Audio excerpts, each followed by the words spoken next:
Good day, everyone. My name is Lord Bacon Garcia the first, and I'm going to report institutional-based corrections and non-institutional-based corrections. The trends that will continue to impact corrections are intermediate sentencing alternatives, restorative justice, more pragmatic treatment, regionalization of jails, and direct supervision unit management strategies. Among the forces that have affected corrections in recent years, accreditation and privatization have been among the most influential. The future of corrections will be affected by everything from the national economy and current public opinion to drug-related crime and the aging of prison population.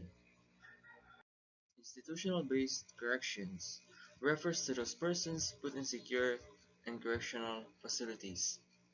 Jail is defined as a place of confinement for inmates under investigation or undergoing trial or serving short-term sentences. Gaol is the old name or term for jail.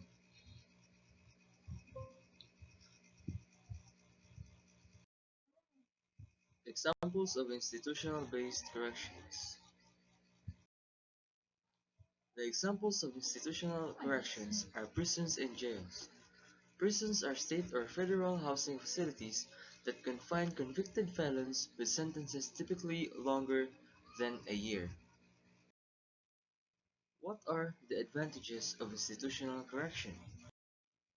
The community corrections programs offer some distinct advantages.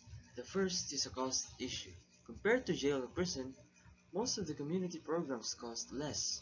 Offenders live at home, and in a small number of residential programs where the offender lives at the facility, they help subsidize the cost of living. What are the disadvantages of institutional-based corrections? The disadvantage is that the public safety may be compromised. Offenders are more easily able to continue criminal behavior than if they were confined in a jail or prison. With funding going to jails and prisons, resources have not kept pace with community corrections growth.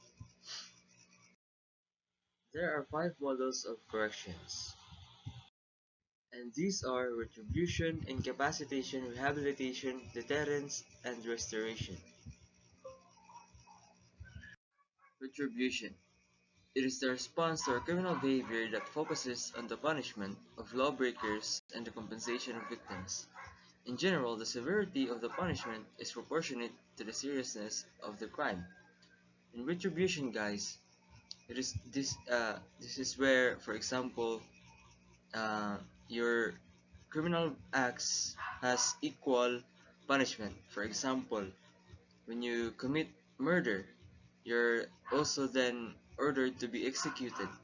And another example is when you rob or you commit thief, your hands or your hand will be chopped off.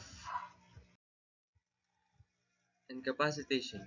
It refers to the act of making an individual incapable of committing a crime historically by execution or banishment, and in more modern times by execution or lengthy periods of incarceration.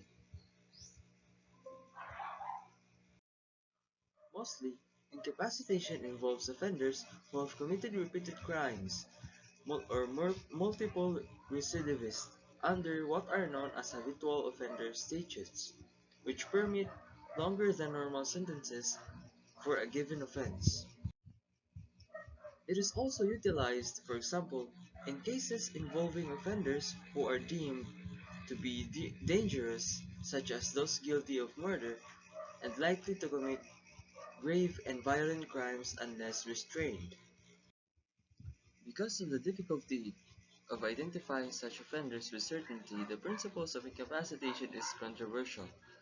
It has also been difficult to reconcile with other principles, especially those advocating equal retribution. So the incapacitation, guys, this is where the offenders are made or they are kept to be incapable of committing another crime. This is also used for offenders who are committing repeated crimes or to those who are guilty for murder or those who are more likely to commit graves and other gruesome penalties. Rehabilitation. Recently, the most formulated theory of punishment is the rehabilitation, the idea that the purpose of punishment is to apply treatment and training to the offender so that he is made capable of returning to society and functioning as a law-abiding member of the community. So, the rehabilitation guise is hereby used for the authorities to help the criminals to train them and to return them to the society. After being legalized in the 19th century, rehabilitation was viewed as a humane alternative to retribution and deterrence, though it did not necessarily result in an offender receiving a more lenient penalty than he would have received under a retributive or deterrent philosophy. In most of the cases, rehabilitation meant that an offender would be released on probation under some condition. In other cases, it meant that he would serve a relatively longer period in custody to undergo treatment or training. One widely used instrument of rehabilitation in the United States was the indeterminate sentence, under which the length of detention was governed by the degree of reform the offender exhibited while incarcerated. Determinate sentence, in law, term of imprisonment with no definite duration within a prescribed maximum. Eligibility for parole is determined by the parole authority. Even though rehabilitation was widely criticized in the United States in the 1970s, it gained greater acceptance once research in the 1980s and the 90s demonstrated that a carefully implemented rehabilitation program could reduce recidivism. Critics, however, objected to rehabilitation and sentencing programs that gave significant discretion to the person administrator, who could decide to release or further detain an offender depending on his assessment of the offender's progress, which could itself be vaguely defined. At issue were cases in which the authority led to gross abuses, such as the lengthy detention of an offender guilty of only a minor crime simply because of his inability or refusal to adopt a subvergent attitude toward prison official or other persons in positions of authority. Yeah. Next is deterrence. It is the use of punishment to stop potential criminals from committing crimes. Cesar Beccaria theorized that criminals would choose to break the law only after considering the risk and rewards of their actions. When the punishment for committing a certain crime outweighs the reward, then the criminal will not commit the crime. When the punishment is viewed as less severe than the possible rewards, offenders will be more likely to take the risk and commit a crime. Cesar Beccaria. Cesar Bonisana Marquez de Beccaria was born on March 15, 1738 in Milan, Italy. He died on November 28, 1794, Milan. He was an Italian criminologist and economist whose De Deliti e del Pin, or translated in English as G. A. Farrer, Crimes and Punishment, 1880, was a celebrated volume on the reform of criminal justice.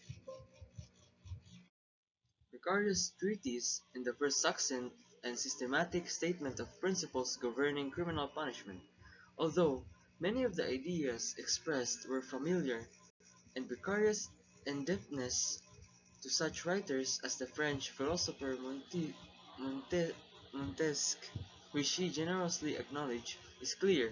The work nevertheless represents a major advance in criminological thought.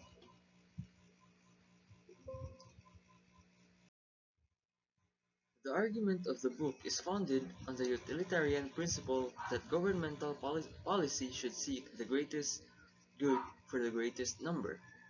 He lashed out at the barbaric practices of his day, the use of torture and secret proceedings, the caprice and corruption of magistrates, brutal and degrading punishments. The objective of the penal science system, he argued, should be to devise penalties only severe enough to achieve the proper purposes of security and order. Anything in excess is tyranny. The effectiveness of criminal justice depends largely on the certainty of punishment rather than on its severity. Penalties should be scaled to the importance of the offense. He was the first modern writer to advocate the complete abolition of capital punishment and may therefore be regarded as a founder of the abolition movements that have persisted in the most civilized nations since his day. Next is restoration. Restorative justice refers to the standard philosophy, model, or manner of practicing justice that stands in assessment to many Western crook and civil justice lawsuits. Restorative justice practices have lengthy ancient roots and are recognized via way of means of plenty of names, such as sufferer culprit mediation, network justice meetings, restorative or sentencing circles, sufferer culprit reconciliation packages, and reparative justice. In restorative justice practices, sufferers, offenders, and groups stricken by a specific offense meet to discover a manner to restore or atone for the damage as a consequence of an offense, rather than depend on prison specialists or the nation to render choices approximately guilt or innocence and the appropriate form of punishment. Restorative justice lawsuits delegate the obligation without delay to the events involved. Participants in restorative justice conferences or meetings range throughout the settings, starting from the enormously big companies that consist of a huge circle of supporters for sufferers and offenders, the smaller companies restricted to the sufferers, culprit, a mediator, and a handful of others. Participation in restorative justice lawsuits is the most customarily voluntary, commonly supplied as an opportunity to a few shape of prison proceedings. The nature of the conferences additionally varies ever so often regarding enormously few rules, ever so often intently following a script for motion and discussion. The key characteristic of the conferences is that sufferers and offenders and regularly others brazenly speak the offense, the way it has affected them, and what is probably achieved to treat the damage. Restorative justice packages are extra not unusual place for juvenile or first-time offenders than person or repeat offenders, and are commonly used as a diversionary software in lieu of a proper plea or judgment. These packages additionally were used for fixing different styles of troubles and disputes consisting of nursing, domestic law, and coverage fraud in lieu of civil litigation. Criminologists look at the restorative justice packages to decide whether or not such efforts offer higher results than conventional court justice device practices. The results commonly studied consist of sufferer delight and restitution results and culprit recidivism and perceptions of fairness. Evaluations of restorative justice mostly were carried out for packages in Australia, New Zealand, Europe, Canada, and the United States. 5 facts about the Philippines incarceration system. Severe overcrowding. In 2016, Rodrigo Duterte won the elections for president. He said and promised to end crime within 6 months. This promise also included the execution of tens of thousands of criminals. Duterte's election led the infamous war on drugs and eventually, prisons were overwhelmed by inmates. And that's why it is called severe overcrowding, because most of the prisons or jails in our country were overcrowded and most of the prisoners were suffocated and some of them are dying. So this is the picture of Mr. President Rodrigo Rua Duterte during the presidential elections in 2016. Manila City Jail is the largest jail in our country, and it is split into dorms that safely house 170 inmates. Currently, these dorms house around 500 people. Similarly, a room designated for 30 people holds about 130 in the Quezon City Jail. This severe overcrowding in prisons led, leads to illness and death tolls in the thousands. So this is what I said. Because of overcrowding, the prisoners are now developing illnesses, or either most of them are killed. And this is the picture of the Manila City Jail. Next is pre-trial detainees.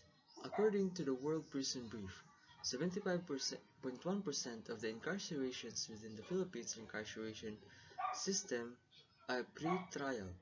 In 2018, 141,422 of 188,278 prisoners were pre-trial detainees. Sadly, many people are serving sentences without conviction, and this also is a product of the pre-trial detainees. Pre-trial detention is found in judicial system all over the world. In our country, the Philippines, people may serve time that outweighs their crimes. On average, prisoners in the Philippines are detained for 9 months without being sentenced. So most of them are serving in order to cope up with their punishment for their crimes. Next is high death tolls. About 5,200 inmates die annually at the New Bilibid Prison, or NBP. So this is what I said, that prisoners are dying because of severe overcrowding.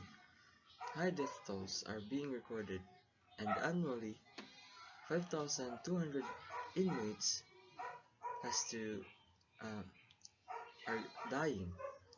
Ernesto Tamayo, the hospital medical chief, said that these deaths are due to overcrowding, dirty living conditions, and inmate violence. So usually, um, because of overcrowding and dirty living and inmate violence, uh, the prisoners are forced to deal with different kinds of illnesses, physical abuse, and other violence because of their um, because of the inmates. At a 2019 Philippines Senate hearing, Tamayo said that there were uncontrollable outbreaks of pulmonary tuberculosis. And this is what I said. Because of severe overcrowding, the uncontrollable outbreaks of pulmonary tuberculosis has struck the prisons. In addition to overcrowding, poor living conditions, and inmate violence, NBP lacks nutritional food and basic health care. This is also an issue because the food that were being given to the prisoners are lacking with nutritional values. On account of these living conditions, Tamay reports that at least one prisoner dies at NPP each day. And that is so sad to hear because, as what Tamayo said, that every day, there's also one inmate that dies. Fortunately, politicians and prison employees are working to reduce overcrowding in the Philippines prison. Human rights advocates have also called for the release of vulnerable inmates, hoping to protect them from poor living conditions. And this and luckily the advocates of human rights are trying to help those vulnerable inmates, usually those senior citizens or those who are PWDs or have difficulties in their uh, physical. The next is vigilante justice. The 30s war on drugs escalated quickly during his presidency. Jobless citizens were recruited to kill anyone suspected of dealing or buying drugs or using them. This is one of the few ways for some people to make money. Many homeless and impoverished people joined vigilante teams. So this is the act where Duterte is trying to do in order to restrain drugs. In 2016, Duterte said to the public, "If you know any addicts, go ahead and kill them yourself." Together, the Philippines police force and unidentified gunmen have killed 7,000 known drug dealers and users since Duterte's presidency. So it has been effective because known drug dealers and users were being stopped. The Philippines' war on drugs has created the belief that extrajudicial violence and murder are relevant to go against crimes.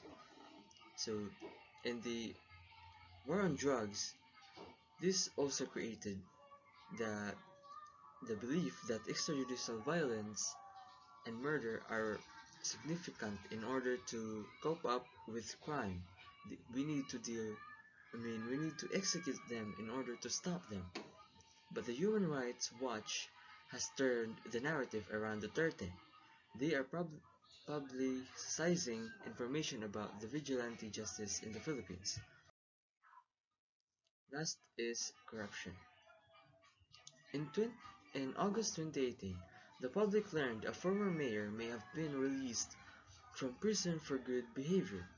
This is also a red flag for our government because due to money, you can bribe your way out. He was originally charged for rape and homicide in 1993. Similar stories of corruption in the Philippines prisons continued to emerge.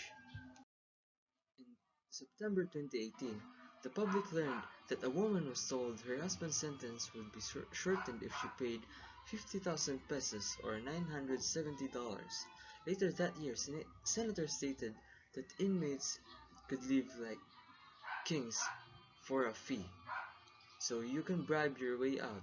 If you have enough money, you can bribe your way out to the prison. And this is also could cause corruption.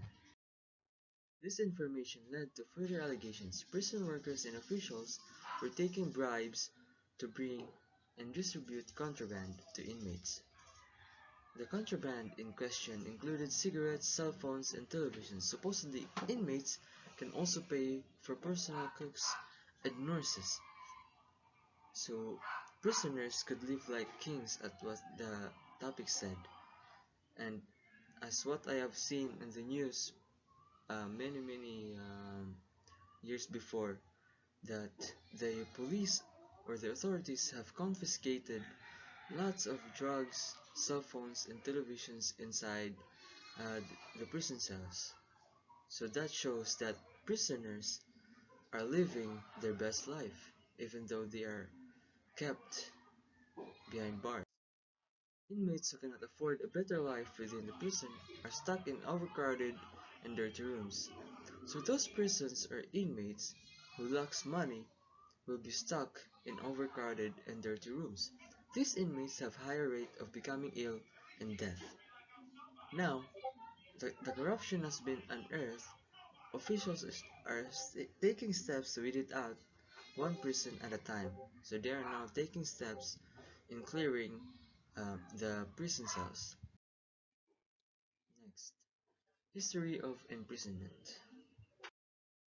The original purpose of confining a person within a prison was not to punish them, but was a means of keeping the perpetrator of a crime detained until the actual punishment could be carried out. This was usually in the form of corporal punishment that was intended to cause the guilty person pain, such as being beaten with a whip, or capital punishment with use variety of weapons to claim the lives of condemned individuals. So prisoners before were being beaten with a whip or capital punishments. London is known to be as the birthplace of modern imprisonment. A philosopher named Jeremy Bentham was against the death penalty and thus created a concept for a prison that would be used to hold prison as a form of punishment. And then Jeremy Bentham came and he was against the death penalty, and he said that the concept of prison would be a nicer way to punish the prisoners in order for them to correct their wrongdoings. Bentham drew up plans for a facility in which prisoners would remain for extended periods of time. This design was intended to ensure that the people who were locked up would never know if they were being watched by guards or not, which he felt would allow the prison to save money.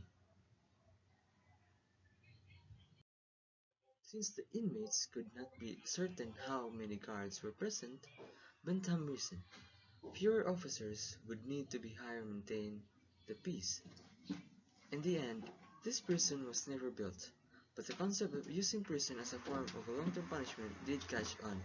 So the only idea or concept that Bentham was able to accomplish was the concept of using prisons as a form for a long-term punishment. In the 19th century, prisons were being built for the purpose of housing inmates. They were intended to stop people from committing crimes. People who were found guilty of many crimes would be sent to these penitentiaries and stripped of their personal freedoms. So this is where the prisons came in the 19th century, where if they caught people doing unlawful acts, they would be kept in prison and their free will be condemned. Inmates were often forced to do hard labor while they were incarcerated to live in very harsh conditions. Before long, one of the goals of the prison sentence became the rehabilitation of inmates. So inmates that were being um, kept were usually sent to do hard labor, and soon after, one of the goals of the prison is to rehabilitate the inmates. Many people felt that the fear of being locked up would be enough to stop an inmate from ever committing another crime, but another theorist held that policies should be introduced to help reform prisoners before they were set free. So this is where other laws came in order to stop or to restrain criminals and also to stop the commission of crimes.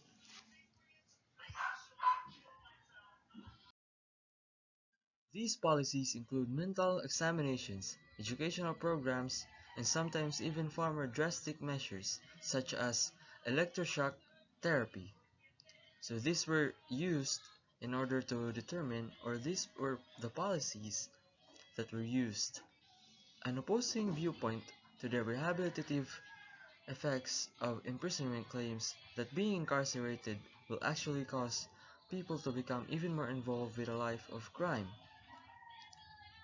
Uh, yes, they said it because for me, I think they were referring that the other inmates could influence another inmates in order to commit crimes before they because they become so enveloped in criminal society while living with other inmates. And that's what I said. Of these conflicting opinions on rehabilitation of criminals, imprisonment continues to be one of the most common forms of punishment around the world. So still, the the imprisonment is still continuing.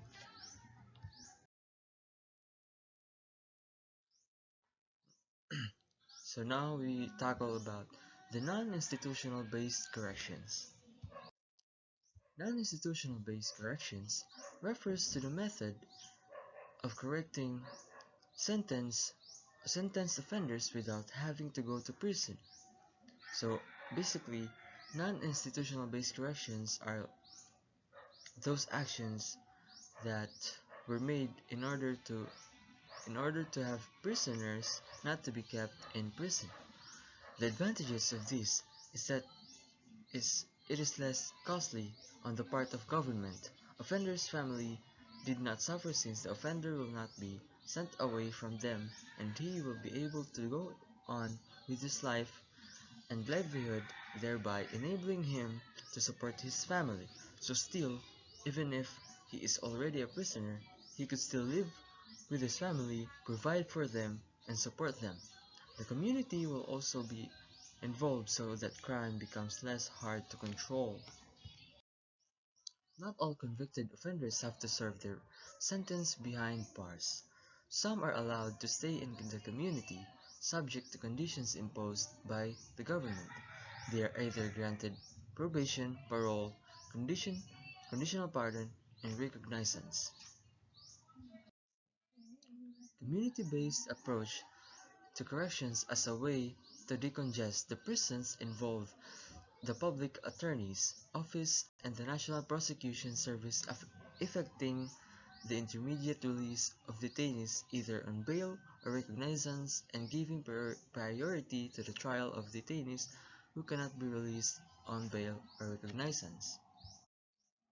It involves the efficient performance of of the boards of pardons and parole and the granting of timely release of prisoners and the effective supervision of release persons on parole and conditional pardon and those under probation by the Probation and Parole Administration.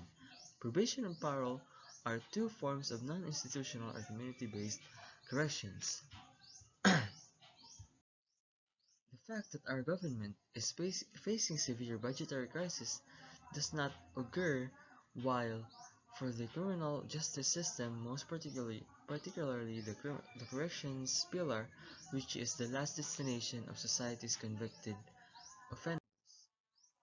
With this cramped situation, our foreign lenders will also downgrade our crediting, which has the inverse effect of increasing our interest rate payments.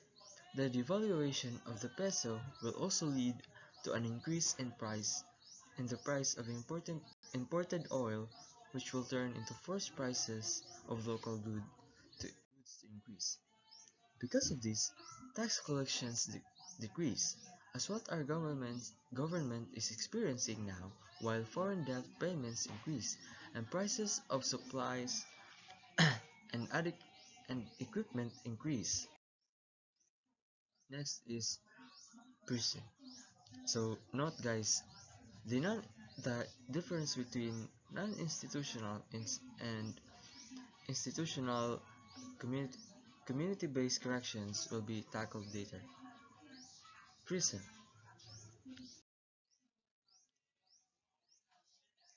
It is an institution for the confinement of persons who have been held in custody by a judicial authority or who have been deprived of their liberty following conviction for a crime. A person found guilty of a felony or misdemeanor may be required to serve a prison sentence. So, the prison, it is where the persons or criminals, offenders were put when they are committing crimes or unlawful acts.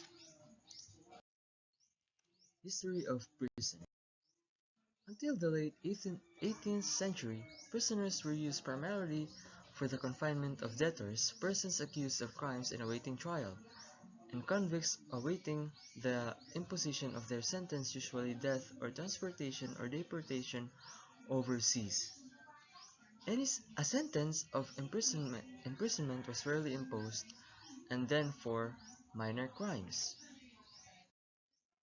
As the use of capital punishment began to decline in the 18th century, the prisons was increasingly used by courts as a place of punishment, eventually becoming the chief means of punishing serious offenders.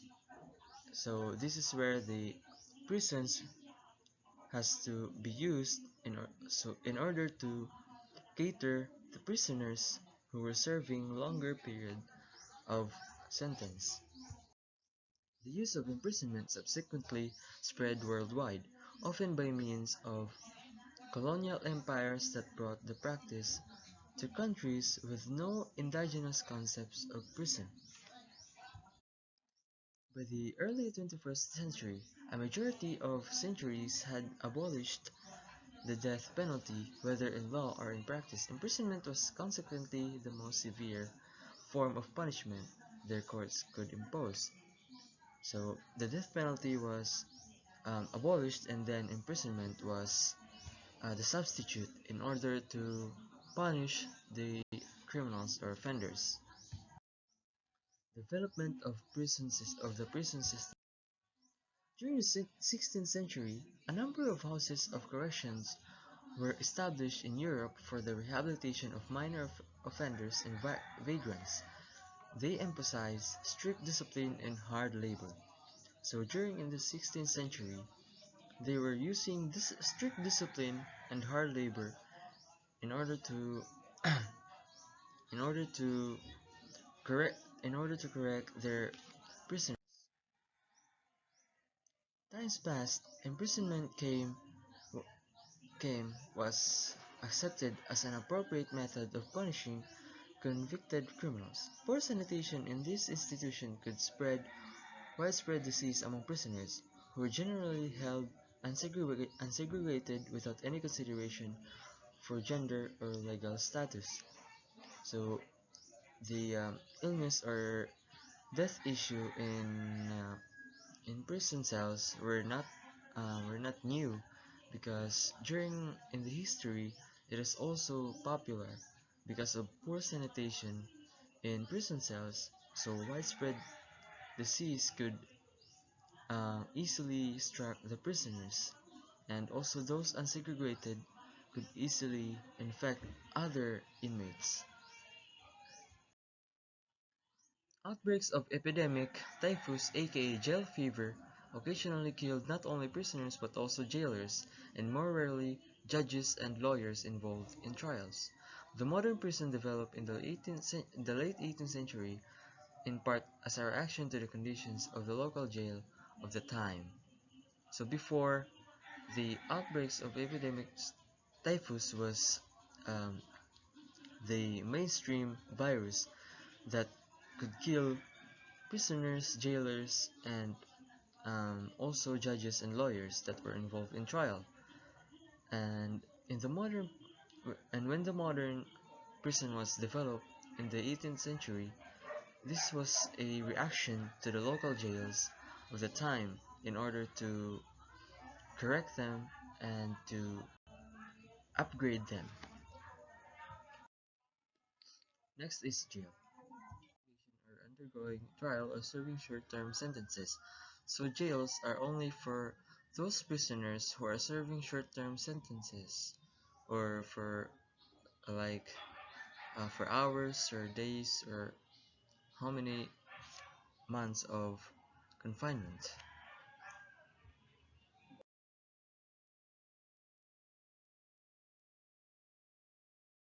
Types of jails.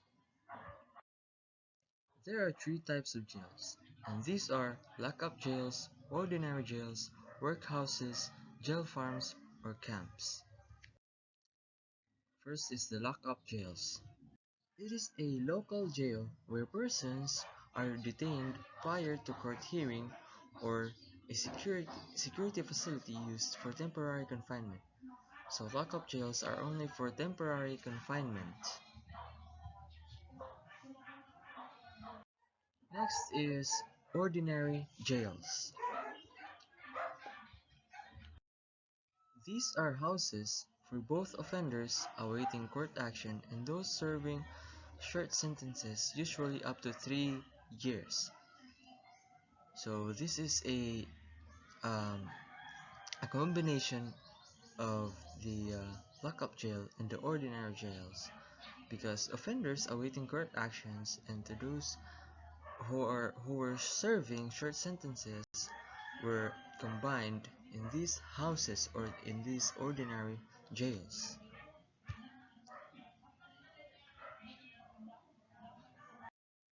The last is workhouses, jail farms, or camp. These are houses for minimum custody offenders serving short sentences with constructive work programs.